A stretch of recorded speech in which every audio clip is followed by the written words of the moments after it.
వేకువ వాక్యము ఇది దైవ వాక్యము. వేకువ వాక్యము ఇది దైవ వాక్యము. వేకువ వాక్యము ఇది దైవ వాక్యము. వేకువ వాక్యము ఇది దైవ వాక్యము. విలాప వాక్యములు 3:23లో నీవు ఎంతైనా నమ్మదగిన వాడ. ఈ ఉదయకాల సమయంలో దేవుని యొక్క నమ్మకత్వం అనేది ఎందులో కనపడుతుంది అనేది మనం జాగ్రత్తగా చూస్తే, ఈ దినాన నీ హృదయ వాంఛలను దేవుడు తీర్చి, ఈ దినము నీకేది అవసరమో నీ పరిస్థితి తగినట్లుగా దేవుడే నీతో మాట్లాడునుగాక. మొట్టమొదటిది ఆయన నమ్మకత్వం మనము ఎందులో చూడొచ్చు అంటే, యెషయా గ్రంథం 65వ అధ్యాయము 16వ వచనము, దేశంలో తనకు ఆశీర్వాదము కలుగవలనని కోరుకున్నవాడు నమ్మదగిన దేవుడు తన్ను ఆశీర్వదింపవలనని. మొట్టమొదట దేవుడు మనల్ని ఆశీర్వదించుటలో నమ్మదగిన వాడుగా ఉంటున్నాడు. నిజంగా ప్రజలు చూసినట్లయితే మనుషులు ఎలా ఉంటున్నారంటే, నిన్నెప్పుడు కోప్పడాలి, నిన్నెప్పుడు శపించాలి, నిన్నెప్పుడు దూషించాలి అనేవారుగా ఉంటారు. ఒక రకంగా చెప్పాలంటే, నిన్ను ఒక్క మాట కూడా అనకపోతే వారికి తృప్తి ఉండదు, ఆ రోజు గడవదు, నిద్ర కూడా పట్టదు. ఇలాంటి పరిస్థితుల్లో ఉంటున్న ప్రియ సహోదరి సహోదరుడా, నీకు విరోధమైన మాటలు, పలుకులు, శాపాలు అన్నీ కూడా ఆశీర్వాదంగా మార్చే దేవుడు. కాబట్టి ఆశీర్వదించుటలో ఆయన నమ్మదగిన వాడు. ఇది మొట్టమొదటిది. రెండవది చూసినట్లయితే, దేవుని వాక్యము పరిశుద్ధ గ్రంథం బైబిల్లో నుంచి యెషయా గ్రంథము 30వ అధ్యాయము 15వ వచనము, మీరు ఊరకుండి నమ్ముకునుట వలన మీకు బలము కలుగును. రెండవది, మనల్ని బలపరిచే విషయంలో ఆయన నమ్మదగిన వాడు. నీ బలహీనతలు చూడొద్దు, దాని పక్కన దేవుని బలాన్ని పెట్టుకొని చూడు. ఈరోజు నువ్వు బలహీనంగా కనపడవచ్చు, ఈరోజు నువ్వేదో వెనకపడవచ్చు, ఈరోజు ఏదో నువ్వు ఓడిపోవచ్చు, ఈరోజు ఏదో నువ్వు అందరి చేత తృణీకరింపబడి అవమానాల పాలు కావచ్చు. కానీ ప్రియ సహోదరుడా సహోదరి, ఒక దినమంటూ నీకుంది.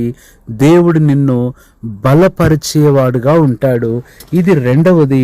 బలపరిచే విషయంలో ఆయన నమ్మదగిన వాడుగా ఉంటున్నాడు. అందుకని ఎబ్రీ 11:11లో శారా వయస్సు గతించినదైనను ఆయన నమ్మదగిన వాడిని ఎంచుకుంది కాబట్టే శక్తి పొందుతూ వచ్చింది. ఇది రెండవదిగా మనం చూస్తున్నాం. మూడవదిగా చూసినట్లయితే, ఆయన నమ్మకమైన వాడని, ఆయన నమ్మకత్వం మాకు ఎలా కనపడుతుందంటే, కీర్తన 46:1లో ఆపత్కాలములో ఆయన నమ్ముకొనదగిన సహాయకుడు. మూడవది, నీకు సహాయం చేసే విషయంలో ఆయన నమ్మదగిన వాడు. ఎవరు సహాయం చేయట్లేదని నువ్వు బాధపడొద్దు, నీ సహాయానికి ఎవరు రావట్లేదని దిగులు పడొద్దు. ఇంకా చెప్పాలంటే, ఎవరి సహాయమో కోరి నువ్వెక్కడికి వెళ్ళాల్సిన పని లేదు. దేవుడు తానే తన బాహువు చేత నీకు సహాయం చేసే నమ్మకమైన వాడుగా ఉంటున్నాడు. ఇది మూడవ అనుభవంగా చూస్తున్నాను. ఇది మూడవదిగా చూస్తున్నాం. నాలుగవది మనం చూసినట్లయితే, ఆయన నమ్మకత్వం మనకు ఎందులో కనపడుతుంది అంటే, హెబ్రీయులకు రాసిన పత్రిక 10వ అధ్యాయము 23వ వచనం, వాగ్దానం చేసిన వాడు నమ్మదగిన వాడు కనుక మన నిరీక్షణ విషయమై మనం ఒప్పుకునేది నిశ్చలముగా పట్టుకుందాం. నాలుగవది, నిరీక్షణ కలుగు చేసే విషయంలో ఆయన నమ్మదగిన వాడుగా ఉంటున్నాడు. ఈ దినాన నిరీక్షణే లేదా, నీ జీవితంలో ఇక ఏది కాదు అనుకుంటావో అది దేవుడు తప్పకుండా చేస్తాడు. ఏది జరగదనుకుంటున్నావో అదొక రోజు నువ్వు చూస్తావు, అద్భుతంగా చూస్తావు. నాలుగవది, నిరీక్షణ కలుగ చేయటంలో ఆయన నమ్మదగిన వాడుగా ఉంటున్నాడు. ఐదవ మాట చూస్తే, విలాప వాక్యములు 3:23, అనుదినము నూతనముగా ఆయనకు వాత్సల్యత పుట్టుచున్నది, నీవెంతైనా నమ్మదగిన వాడు. ఐదవది, వాత్సల్యత చూపటములో ఆయన నమ్మదగిన వాడు. ఈ ఉదయకాలం నీ పరిస్థితిని బట్టి ఆయన వాత్సల్యత నీపై చూపుతున్నాడు, ఆయన ప్రేమ నీపై చూపుతున్నాడు. ఆయన నమ్మదగిన వాడు అనే మాట ఈ దినమంతా కూడా నీకు సహాయం చేసేదిగా ఉంటుంది. ఇది 5వది. 6వ మాట తీతుకు రాసిన పత్రిక 1వ అధ్యాయము 9వ వచనం చూస్తే, ఉపదేశమును అనుసరించి నమ్మదగిన బోధను గట్టిగా చేపట్టుకునివాడై ఉండవలెను అని పైన చూస్తే శక్తి గల వారగునట్లు అంటున్నాడు. ప్రియ సహోదరుడా, సహోదరి, మొట్టమొదటగా అక్కడ హిత బోధ విషయమై హెచ్చరించే విషయంలో మనం ఎలా ఉండాలి అని చెప్తూ తీతుకు రాస్తూ దేవుడు ఎంత నమ్మదగినవాడో, అందుకనే అదే తీతు 3:8లో ఈ మాట నమ్మదగినది అంటున్నాడు. అనగా మనం చూసినట్లయితే తర్వాత మాట, దేవుడు మనకు బోధించే విషయంలో ఆయన నమ్మదగిన వాడుగా ఉంటున్నాడు. ఈ రోజు నా ప్రియ సహోదరుడా, సహోదరి, నీకు ఆయన బోధిస్తాడు. ఎటు వెళ్ళాలో, ఏం చేయాలో, ఏం మాట్లాడాలో ఆయన నీకు బోధించే విషయంలో నమ్మదగిన వాడు. ఎందుకంటే ఆయన బోధ నమ్మదగినది అని ఇక్కడ మనం చూస్తున్నాం. మనుషులు కొన్నిసార్లు బోధిస్తే నువ్వు ఫెయిల్ అయిపోతావు, మనుషులు బోధిస్తే తప్పిపోతావు.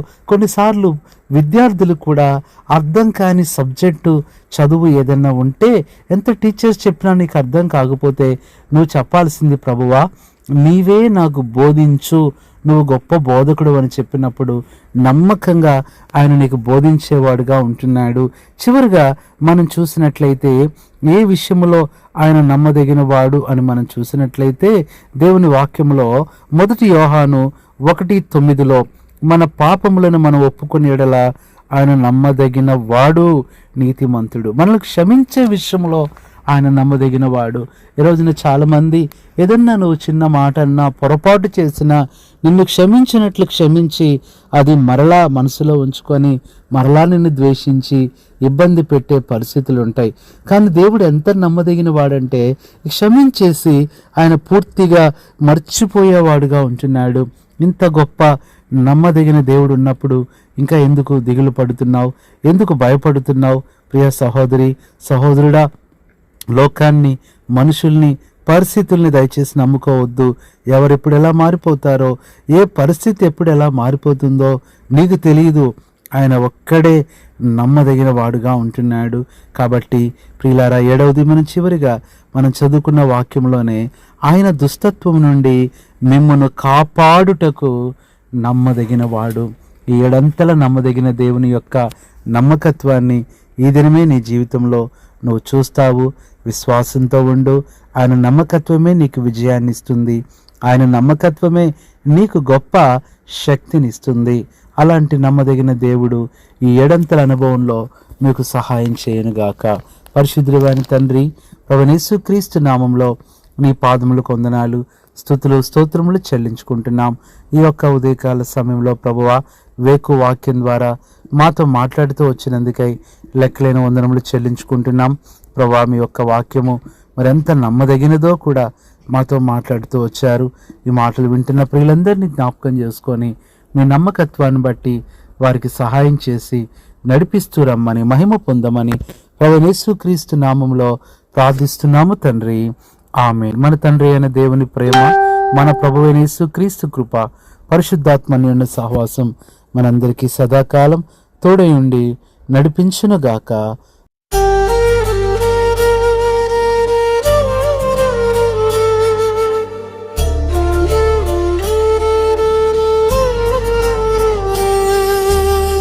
కృంగుదలలో దార్చుటకు, కన్నీటినంతటిని తుడుచుటకు, దినమంతా సిద్ధపరచుటకు,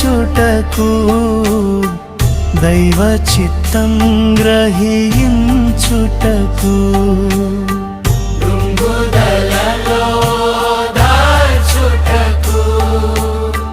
కన్నీటినంతటిని తుడుచుటకు, దినమంతా సిద్ధపరచుటకు, దైవ చిత్తం గ్రహించుటకు, వేకువవా వాక్యము ఇది దైవ వాక్యము వేకువ వాక్యము ఇది దైవ వాక్యము